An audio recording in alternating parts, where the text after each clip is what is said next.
Hello bakunzi b'ikiganiro Weekend Choice, ndabaramukije ku mazina y'Ijongero y'Imana Honorine nkuko musanzwe mubimenyereye canke mubizi. Ni jewe nsanzwe ndabashikiriza ikiganiro Weekend Choice. Weekend Choice rero ni ikiganiro tubashikiriza indirimbo zitanu tuba twabateguriye kugira ngo dushobore kubafasha canke kubaryohera canke kubahezagira muri weekend bivanye na situation muba murimwo canke n'ivyo muba murimwo bitandukanye. So ndabakiriye rero ico ndagusaba no kugira j'aime, commentaire, partage ikiganiro kugira ngo dushobore kurikirana benshi ikiri naco ugire subscribe kugira ngo uzohora ukurikirana n'ibindi biganiro canke ibindi bikorwa bizogenda bica komoresha kure No Repentance No Heaven. Dutangure ikiganiro cacu turahera ku ndirimbo ya mbere, indirimbo y'umuririmbyi Obed Zawad, indirimbo ivuga ngo ndagukeneye Yesu. Turashobora kubona umenga weekend yacu ndavuga kuva ku wa mbere gushika ku wa gatanu canke indwi yose ukabona umenga ntiyagenze neza canke ukabona umenga wiriwe mu bikorwa vyinshi ntiwigeze uronka akanya ko kwegera Imana canke ukumva umenga Imana wayibaye kure bivanye n'ibikorwa wagize. Hari igihe umwana w'umuntu ashobora gukora ibikorwa vyinshi akazi kiyo kakamubana kenshi ugasanga umwanya wo gusenga canke umwanya wo kwegereza Imana ubanye muto nta uronse. Indirimbo itwibutsa ko dukwiye guha ivyacu Yesu, twumva yuko dukwiye kwegera ku birenge vyiwe akatuganiriza, tukamuganiriza, tukamubwira ibitubakiye, tukamubwira ingorane zacu, tukamubwira ico dushaka kumubwira, akaza mu buzima bwacu akadukorera. Ja ku rubuga rero rw'umuririmbyi Obed Zawad, indirimbo uyumvirize ikuryohere kandi yongere kugufasha, yongere kandi kugukundisha uwo mwami Yesu. Turabandanya indirimbo ya kabiri. Indirimbo ya kabiri ivuga ngo yangiriye neza y'umugwi Redemption Voice. Ushobora kuba turi ku wa gatanu canke turi ku wa gatandatu canke turi ku w'Imana ukabona indwi yawe wagiye mu mashimye, ukabona wagiye ubona ibitangaza Imana yagiye gukorera vyakuryoheye vyagushimishije utari witeze. Reka rero ino ndirimbo twifadikanye n'uyu mugwi Redemption Voice mu gushimira Imana, mbwira Imana ko yatugiriye neza bivanye n'ivyo yagiye dukorera muri ino ndwi, n'ivyo yagiye gukorera muri ino ndwi ku kazi kawe, mu muryango wawe, mu buzima bwawe bwa misi yose. Shiramo ino ndirimbo rero ikuryohere.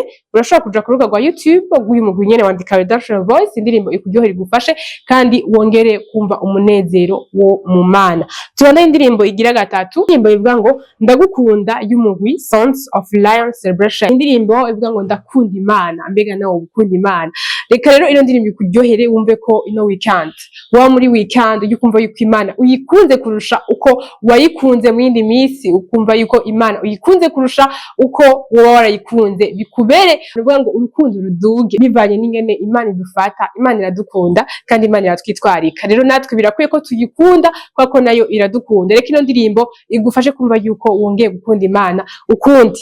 Tuje rero ku rubuga rw'uyu mugwi Sounds of Lion Celebration, wandika ndagukunda, indirimbo ucibona. Ushobora kuba uri mu muduga wawe, ushobora kuba uri muhira, ushobora kuba uri kuraryoherwa n'umuryango wawe, ushobora kuba uvuye gusenga ugira uruhuke. Ino ndirimbo urashobora kubishiramo kugira ngo ishobore kukuryohera, inagufashe, inaguhezagire. Reka tubana indirimbo igira kane, indirimbo ngo sinzotinya y'umugwi MTC. Indirimbo sinzotinya rero ni indirimbo iza kutwongera inkomezi, itwongera ubushobozi, itwongera kumva yuko tugize ivyizigiro byo kumva yuko peu importe ibibazo tugenda duhura navyo Imana iri mu ruhande rwacu. Imana iraturamira, Imana ituramira n'ukuboko kwawe kw'uburyo, igenda ituzigama, igenda iturinda, igenda itugirira neza. Reka rero ino ndirimbo wumve yuko ushize amanga muri no weekend ushobora kubona umenga indwi yose vraiment yaheze ufise ubwoba bw'ubuzima, ufise ubwoba bw'ingene ejo hazogenda, ufise ubwoba bw'indi ndwi izoza. Ariko reka ino ndirimbo ikongera inkomezi, wumve yuko ikongera ubushobozi ukumva yuko uri kumwe n'Imana, nta kitokunda kandi nta kitoshoboka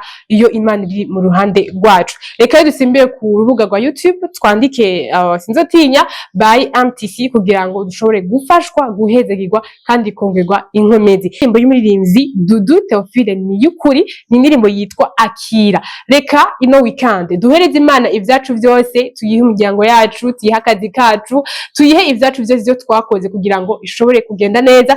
Burya Imana itabaye iya mbere mu vyacu, ivyacu ntibizogenda neza. Reko rero wumve ko indirimbo yo kuryohera mu kwifatikana n'umuririmbyi, kumva yuko Imana woyiha ivyawe, webwe ati Imana akira ivyande vyose, akira imitwaro yanje, akira amashimwe yanje, akira umuryango wanje, akira akazi kanje. Ndifuza ko ino weekend izohera merewe neza, nongeye kandi gukunda, nongeye kumva yuko ndagukunze cane, kandi wongere ubwira Imana wiragiza n'iyindi ndwi ugiye gutangura. Imana izobaye nawe, Imana izogushigikire, Imana izogufashe mu vyo ugenda ukora.